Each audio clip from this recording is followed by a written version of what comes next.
Paying to keep your highly sensitive enterprise data securely inside a localized European data center does not automatically guarantee full data protection.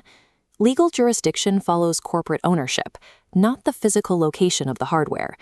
Relying on geography alone leaves organizations exposed to severe liabilities, driven by extraterritorial U.S. legislation, hidden supply chain dependencies, and direct conflicts with GDPR. U.S. law asserts extraterritorial authority over American-owned businesses operating anywhere in the world. Under the U.S. Cloud Act and FISA Section 702, American technology companies are legally compelled to hand over data, regardless of where it resides.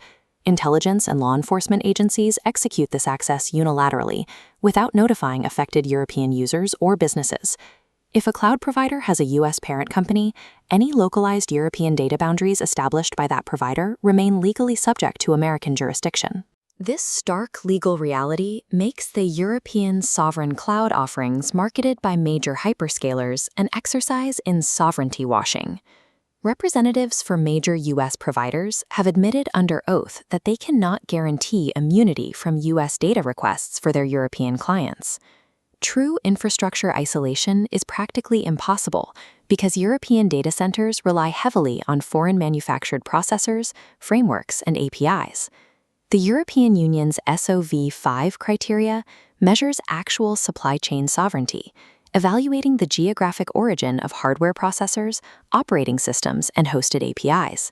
Evaluating these dependencies reveals localized servers offer no true sovereignty without structural control over the entire supply chain. Complying with the U.S. Cloud Act warrant directly violates GDPR Article 48, which strictly requires an international mutual legal assistance treaty. This compliance vulnerability is systemic.